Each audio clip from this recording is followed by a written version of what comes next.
This channel does not promote any violent, harmful, or illegal activities. All content provided by this channel is meant for an educational purpose only. Cancer Healer Center, a new beginning. সবার প্রথমে আপনাদের কাছ থেকে একটু সময় চেয়ে নেব, কারণ ছবিটা দেখাতে হবে। কথা যত না বলবো, ছবিটা দেখাবো। সবার প্রথমে দেখুন, গতকাল থেকেই TV9 বাংলা আপনাদের সামনে প্রত্যেকটা মুহূর্তে ছবি তুলে ধরেছে। এই রাস্তা গতকাল কি ছবি ছিল, আজকের ছবি দেখুন। কিভাবে পোলটা ভেঙে পড়েছে, ইলেকট্রিকের পোলটা, রাস্তা কিভাবে মাটি ছেড়ে উপরের দিকে উঠে এসেছে। এবং দেখুন, এই জায়গায় যদি আমি এতক্ষণ ঘুরে দেখি, প্রায় 50 থেকে 60টা বাড়ি রীতিমতো ভেঙে চৌচির, যে বাড়িতে থাকা পর্যন্ত সম্ভব হচ্ছে না। এবং শেষ মুহূর্তের সম্বল প্রত্যেকে বের করার চেষ্টা করছে।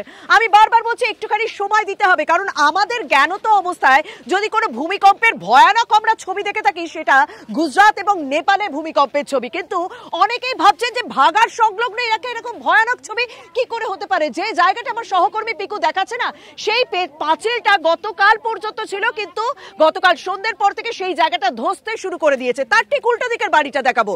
তার ঠিক উল্টো দিকের বাড়ি দেখুন, তার পুরো এই জায়গা থেকে, মাটি থেকে, মেন রাস্তা থেকে এই বাড়িটার যে মেঝের অংশ, সেটা পুরো ছেড়ে গিয়েছে, পুরো ফাঁক হয়ে গিয়েছে।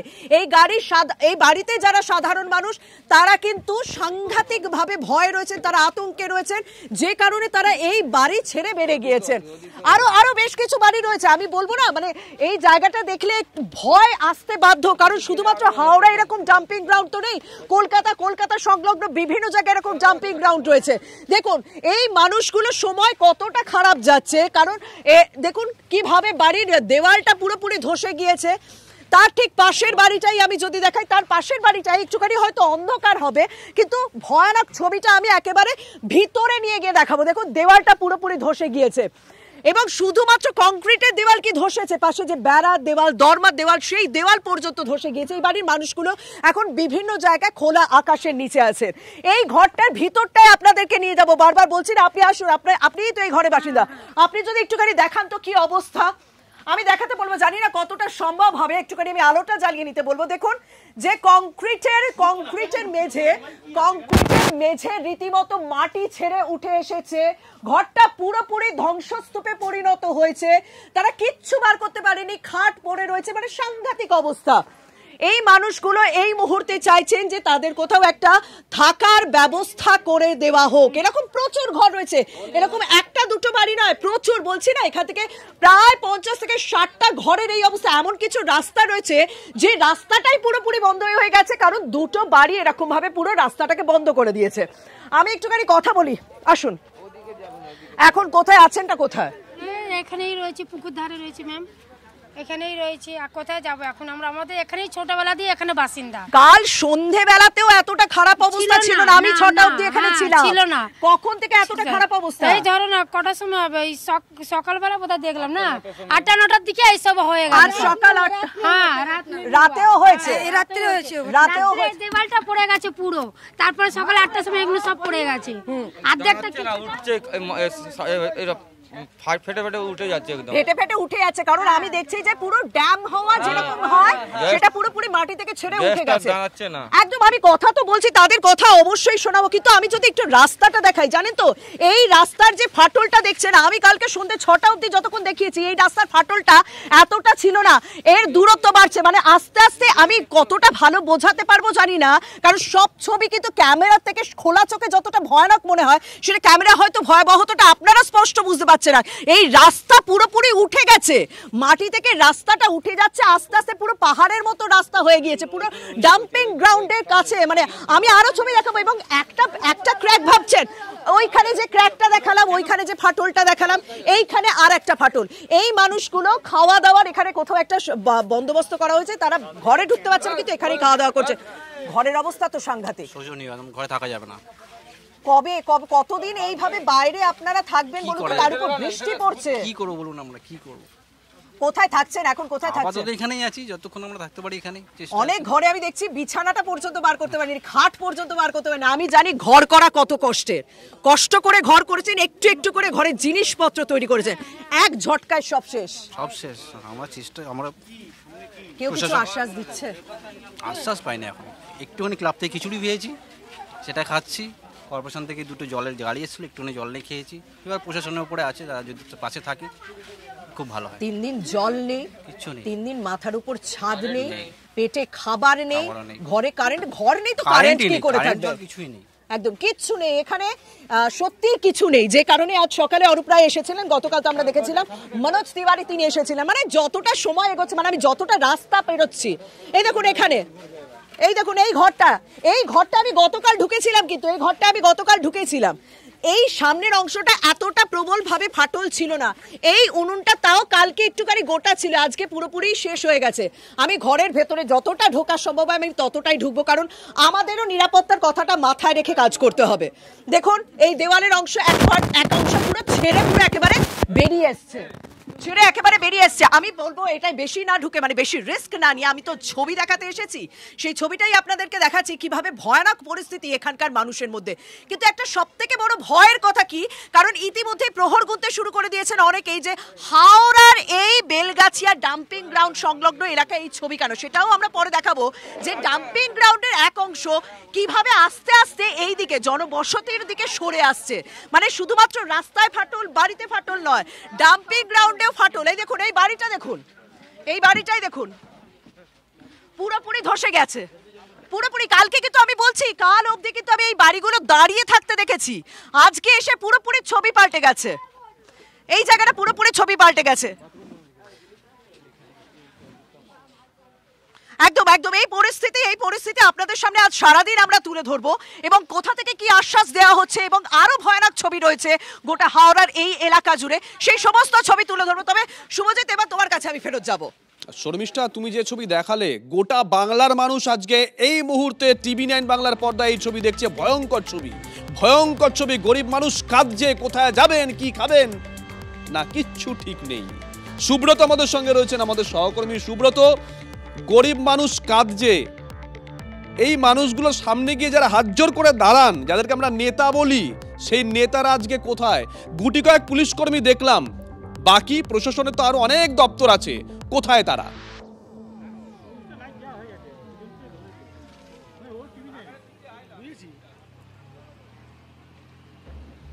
হ্যাঁ শুভজিৎ, প্রশ্নটা যদি আরেকবার করো। বলছি নেতারা আজকে কোথায়? যারা বাড়ির সামনে হাত জোর করে দাঁড়িয়ে থাকেন, কাজের মানুষ, কোথায় তারা? প্রশাসনের অনেক দপ্তর আছে, গুটি কয়েক পুলিশ কর্মীকে দেখলাম, বাকি দপ্তরগুলো কোথায়? একটা বড় দুর্ঘটনা যদি ঘটে যায় তখন কে জবাব দেবে? নাকি তখন দায় ঠেলাঠেলি চলবে, ওই তো ওখানে ঘটেছিল, এই তো এখানে ঘটেছে?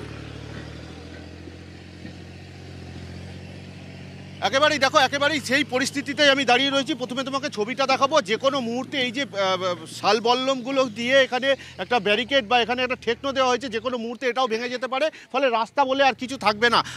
নেতা মন্ত্রী বলতে গতকাল মনোজ তিওয়ারি এলাকা পরিদর্শনে এসেছিলেন, আশ্বাস দিয়ে গেছেন। আজ সকালে মন্ত্রী অরূপ রায় এসেছিলেন, তিনিও কিন্তু পুরো বিষয়টা একটা ডিজাস্টার হয়েছে এটা এমনটাই জানিয়েছেন, প্রাকৃতিক দুর্যোগের নাম দিয়েছেন। পাশাপাশি তারা সরকারের পক্ষ থেকে সব রকম ব্যবস্থা নেওয়ার কথা বললেও এখনও পর্যন্ত শুধু দুটো জলের গাড়ি ছাড়া আর এখানে মনোজ তিওয়ারির তৈরি করা খিচুড়ি ছাড়া তারা কিন্তু কিছুই পায়নি, আমি এমনটাই ছবিতে দেখেছি। পাশাপাশি এই মুহূর্তে শিবপুর IIESTর একজন অধ্যাপক তিনি এসছেন, তিনি এলাকা পরিদর্শন করেছেন। আমি একটু কথা বলে নেব যে কেন এই পরিস্থিতি তৈরি হলো। দাদা, এই পরিস্থিতি কেন, তো কি দেখলেন? দেখুন, আমার যে মানে প্রাথমিক দেখে যেটা মনে হচ্ছে একজন প্ল্যানার হিসেবে, যেটা তো একটা মেট্রোপলিটন সিটি, হাওড়া কর্পোরেশন খুব বড় শহর, কলকাতার প্রায় 1/4, এটা 65 স্কোয়ার কিলোমিটার এরিয়া, একটা বিরাট পপুলেশন। তার যে সলিড ওয়েস্ট সিস্টেম, তার যে ম্যানেজমেন্ট, তার যে ইঞ্জিনিয়ারিং ব্যাকগ্রাউন্ড, সেটার অভাব আছে। এটা আজকে না, এটা তো অনেক দিন আগে, মানে আমি ঘটনাচক্রে 1.5 বছর হাওড়া কর্পোরেশনে চাকরি করেছি, সেই সময়ই আমি জানি যে এটা একটা সম্ভবত এটা বালি মিউনিসিপ্যালিটির এরিয়া ছিল, হাওড়া কর্পোরেশন নিয়েছিল। হাওড়া কর্পোরেশনের একটা ল্যান্ড ফিলিংয়ের মানে ওয়েস্ট ফেলার জায়গা ছিল না, সেটা চিহ্নিত করে, তার আগেই হয় আমি যখন জয়েন করি। কিন্তু পরবর্তীকালে যেটা প্রয়োজন, যে কোনো একটা শহরের জন্য, বড় শহর যেখানে প্রচুর পপুলেশন মানে প্রচুর গার্বেজ, আর গার্বেজ একটা সায়েন্টিফিক পদ্ধতিতে তার ফিলিং আপ হয়। মানে এটা তো একটা ধরুন লো ল্যান্ড ছিল, পড়তে পড়তে এটা পাহাড় হয়েছে, মানে ভরতে ভরতে তার যে পদ্ধতি, ল্যান্ড ফিলিংয়ের যে পদ্ধতি, একটা নির্দিষ্ট, এটা যে দেখছেন এই অ্যাঙ্গেলে কখনো গার্বেজ রাখে না, গার্বেজ রাখার একটা অ্যাঙ্গেল আছে। এত বসতি একটা যেখানে রয়েছে তার পাশে এইভাবে। সুব্রত সঙ্গে থাকো, তোমার কাছে আসবো। এই মুহূর্তে আমাদের সঙ্গে রয়েছেন হাওড়া পুরসভার প্রাক্তন মেয়র রথীন চক্রবর্তী। রথীন বাবু, বিশেষজ্ঞরা যে দাবি করেছেন যে ঠিকঠাক SWM অর্থাৎ সলিড ওয়েস্ট ম্যানেজমেন্ট করা হয় না, সেই কারণেই এই পরিস্থিতি। 1, 2 নম্বর, কলকাতা থেকে জলের গাড়ি ওখানে পৌঁছচ্ছে, কাছাকাছি হাওড়া পুরসভা জলও সাপ্লাই করতে পারেনি এখনো পর্যন্ত আমাদের কাছে যা খবর রয়েছে। নেপথ্যে কি দীর্ঘদিন পুরো ভোট না হওয়া? নমস্কার। আপনি যে অনেকগুলো প্রশ্ন একসাথে করেছেন, ব্যাপারটা হচ্ছে সবটাই শুধু পুরো ভোট না হওয়ার বললে হবে না। এটা একটা বৈজ্ঞানিক দৃষ্টিভঙ্গির বিষয় রয়েছে, কারণ সলিড ওয়েস্ট ম্যানেজমেন্ট বিষয়টা একটা খুব সায়েন্টিফিক ম্যানেজমেন্ট না হলে এবং নিয়মিত সেটা যদি দেখভাল না হয় তাহলে এটা বড় বিপর্যয়ের সম্ভাবনা থাকে। হাওড়ার যে ট্রেঞ্চিং গ্রাউন্ড, এটা দুর্ভাগ্যক্রমে আমাদের খুব বড় জায়গা পাওয়া যায়নি এবং একটা ছোট জায়গার মধ্যেই এটাকে দীর্ঘদিন ধরে ম্যানেজমেন্ট করা হয়েছে।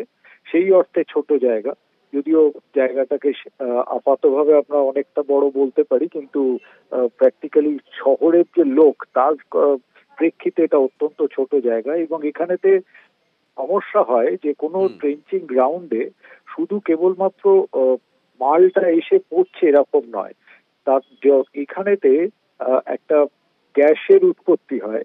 যে জায়গাটা একদম মানে যত নিচের দিকে প্রেসার থাকে সেখানেতে যে মিথেন গ্যাস বা এই সকল ধরনের গ্যাসের উৎপত্তি হয়, সেটা কিন্তু ওয়েস্টটাকে নিয়ে এক্সপ্যান্ড করার চেষ্টা করে।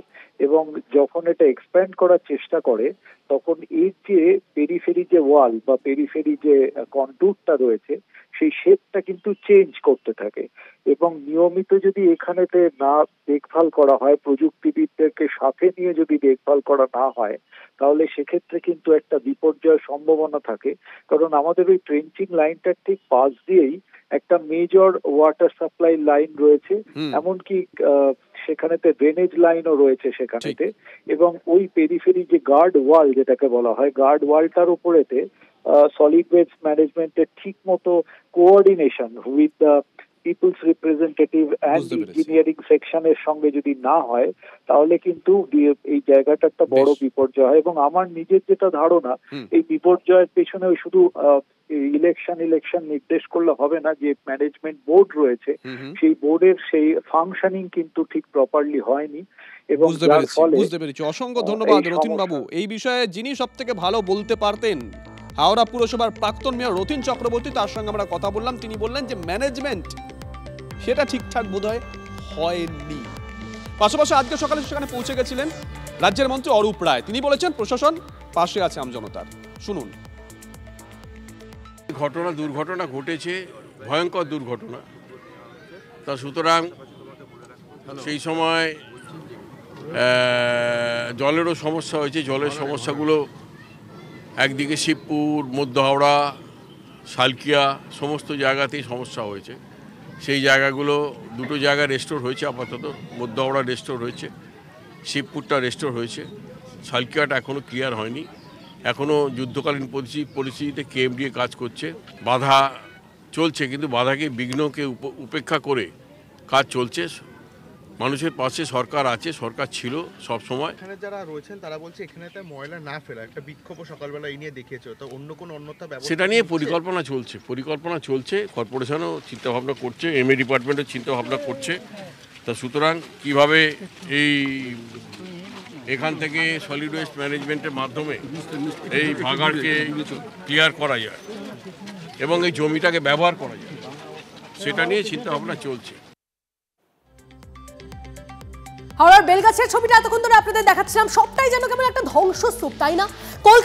কলকাতাতেও তো ধাপা ডাম্পিং গ্রাউন্ড রয়েছে বেলঘরিয়া এক্সপ্রেসওয়ে, তার পাশেও একটা ডাম্পিং গ্রাউন্ড। আচ্ছা, হাওড়ার বেলগাছিয়ার মতো কি কলকাতার আবর্জনার পাহাড়েও একই ঘটনা ঘটতে পারে? জানবো। আমাদের প্রতিনিধি সায়ন্ত আমাদের সঙ্গে রয়েছেন সরাসরি। সায়ন্ত, কলকাতা পুরসভার কঠিন বর্জ্য বিভাগের কর্তারা কি সেই আশঙ্কা উড়িয়ে দিতে পারছেন?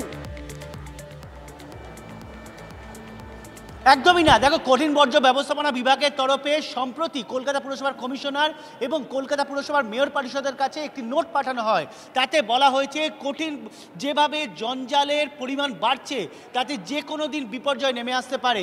বর্তমানে 40 একর জমিতে প্রায় 4,500 মেট্রিক টন ময়লা পড়ছে, যার মধ্যে 4,000 হচ্ছে শুধু কলকাতা পুরসভার এলাকার এবং বাকি হচ্ছে new town, Panihati, Nabadiganta industrial area সহ সল্টলেক একাধিক অংশের।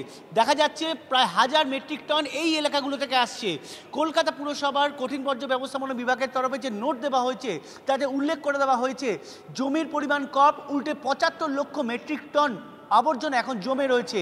সেই আবর্জনা জমে থাকার জেরে নিচে ভূগর্ভে মিথেন গ্যাস ভয়ঙ্কর আকার নিচ্ছে এবং আগুন জ্বলছে, বিভিন্ন অংশে ধস নেমেছে। অর্থাৎ আশপাশের এলাকায় বিপর্যয় নামতেই পারে যেভাবে আবর্জনার চাপ বেড়েছে গত 3 থেকে 4 বছরে। মূলত নোটে এই বিষয়টি গুরুত্বপূর্ণভাবে উল্লেখ করা হয়েছে। এমনকি এও জানানো হয়েছে যেভাবে গরম বাড়ছে তাতে মিথেন গ্যাস এবং গরম আবহাওয়ার এই দুইয়ের ভারসাম্যের তারতম্যের জোরে কিন্তু যে কোনো সময় বিস্ফোরণ হতে পারে। আমাদের ডাম্পিং আশঙ্কা একেবারে উড়িয়ে দিতে পারছেন না তারা। অনেক ধন্যবাদ সায়ত।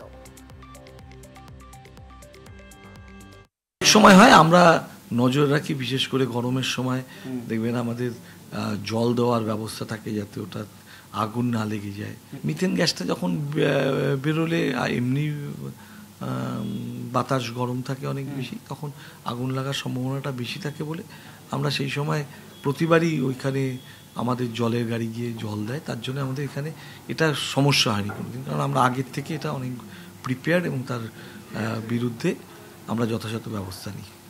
এক তো আমার যেটা অনুমান, এরকম কোনো সম্ভাবনা কলকাতার ক্ষেত্রে নেই, কারণ যেখানে আমরা ময়লা ফেলি তার থেকে বাড়ি যারা আছে গ্রামগুলি আছে একটুখানি দূরে অবস্থিত আছে এক। দ্বিতীয়ত কলকাতার ময়লার একটা বড় অংশ আমরা এখন রিপ্রসেসিং করছি।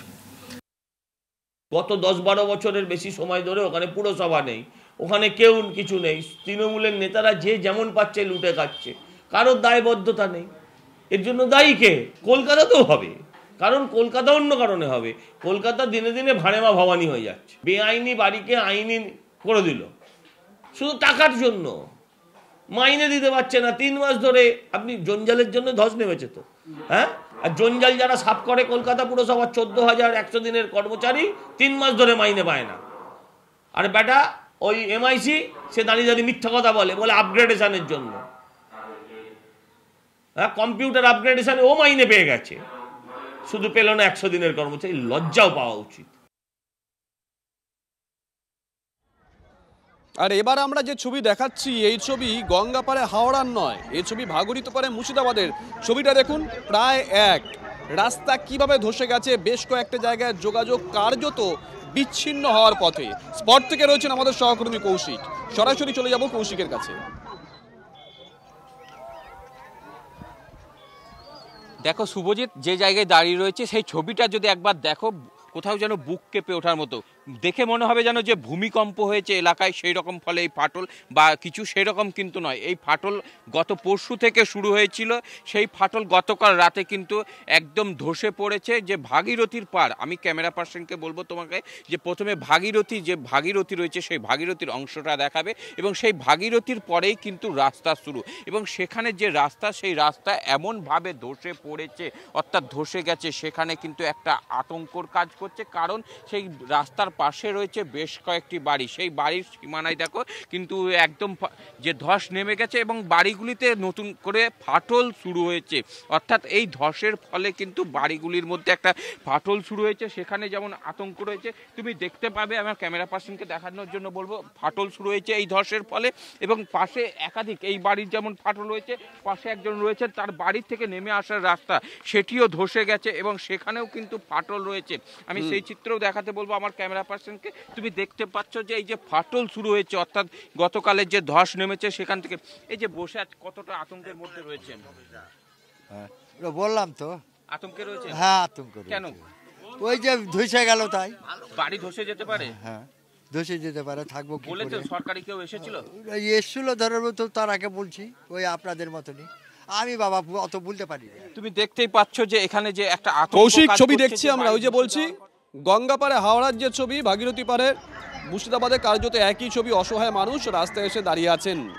আবারও বলছি, যারা নির্বাচনের সময় মানুষের দোরগোড়ায় গিয়ে হাত জোর করে বলেন দেওয়ালে লেখা থাকে কাজের মানুষ, কাছের মানুষ, তারা না থাকলেও আমরা কিন্তু আছি। আমরা ধারাবাহিকভাবে এই খবরের দিকে নজর রাখবো। তন্নিষ্ঠা, একদম তাই জন্যই মানুষের পাশে টিভি9 বাংলা আর কিছু অসহায় মানুষের কথা দেখাচ্ছিলাম, কিছু ভয়ঙ্কর ছবি আপনাদের দেখাচ্ছিলাম।